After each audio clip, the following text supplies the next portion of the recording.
Hey,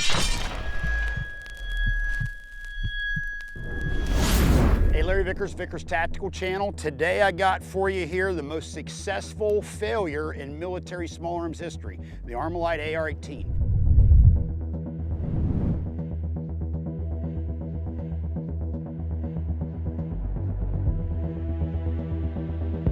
The gun itself, largely a failure, but the amount of weapons that is influenced after it was introduced is unbelievable. From that point of view, definitely a success.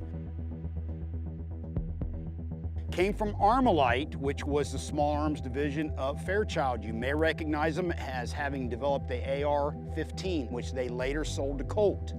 Now, Colt had the direct impingement gas system, essentially had that design all locked up when they bought the rights from ArmaLite, so ArmaLite had to go in a different direction.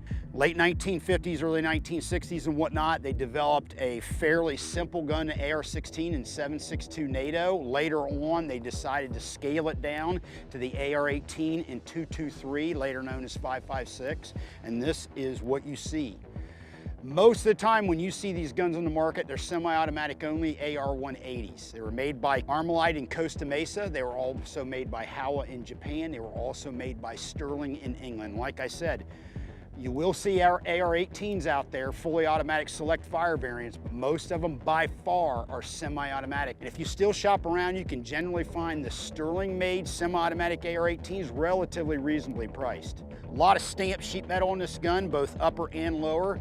Pretty simple gun, simple to fabricate, and a lot of little innovative design features, although the reality is, in actual use, not very practical. For instance, folding buttstock has an interesting hinge, but it's not very durable.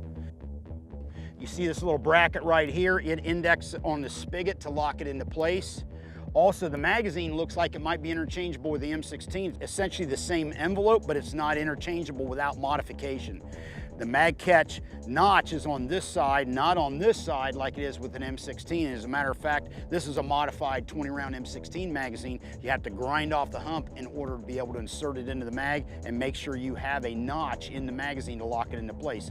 So even though the envelope is essentially the same, it is not reverse compatible with an M16. Kind of a ding on the design in that regard.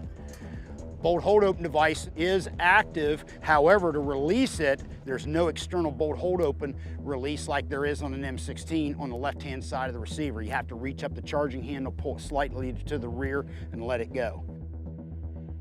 Innovative recoil spring assembly copied after the M3 grease gun. Dual recoil spring assembly comes through the rear, also acts as a retainer for the upper handguard.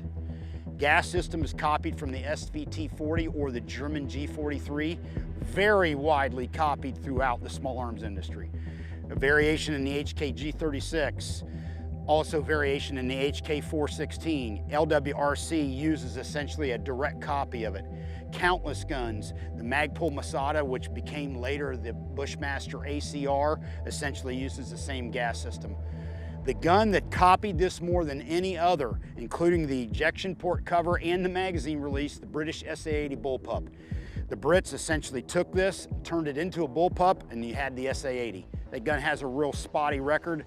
It has been since re-engineered and reproduced by HK. It is a much better gun, but they took certainly all the fleas that the AR-18 might have had and carried them over and added some of their own fleas to that particular British bullpup. Now, fairly lightweight handgun. Interestingly enough, if you check out my videos from SHOT Show 2019, Brownells introduced an upper receiver, the BRN-180, which is essentially the AR-18 or AR-180 semi-auto upper that you can put on an AR-15 lower. They put a lot of time and effort into that upper, and as far as I know, it's selling very well. Sights, pretty simple, post front, flip aperture rear. You see the protective wings. Very similar to other assault rifles you see on the market. All right, let me take a minute here, bust this thing down. I'm gonna take you through some of the details and differences between a weapon like this and your standard AR-15. All right, got this thing field stripped real quick. As you can see, the dual recoil spring guides right here, just like an M3 grease gun, and the recoil springs come right off. Piece of cake. Also, this rear portion acts as a retainer to keep the upper and lower locked together. Real simple design. Bolt carry, very simple. Just a chunk of metal, has holes all the way through it, 2 of them for the recoil spring guides. Multi-lug rotating bolt, cam pin in on the side, widely copied. G36, FN Scar, a whole bunch of guns have essentially copied this thing almost identical. Now, charging handle comes up for the side. It comes out of the side of the receiver in a round cutout once the upper and lower is hinged open and you can get the bolt carrier back that far. When everything's assembled, the charging handle doesn't come back that far, so that it can't come out the side. Also, the two recoil spring guides protrude through the front of the receiver in these two holes, and they lock up in the two corresponding holes in the upper handguard to keep the upper handguard in place. Gas system's busted apart here. Here's your pusher rod, intermediate piece, and then here's your cup, your piston cup. This all comes together, and then gas is siphoned off here, cycles the action, and once it hits a certain point, the excess is bled off. Remember I was telling you about the magazine does not interchange. Now this is a modified M16 magazine. They had to grind off the hump to get it in the receiver, but on this side is your slot, which interacts with the AR-18 mag catch. Does not interchange, although it looks virtually identical.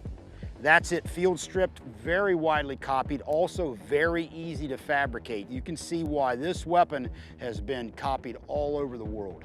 We're fixing to light this thing up for you, LAV style, ammo courtesy of MagTech. Stay tuned.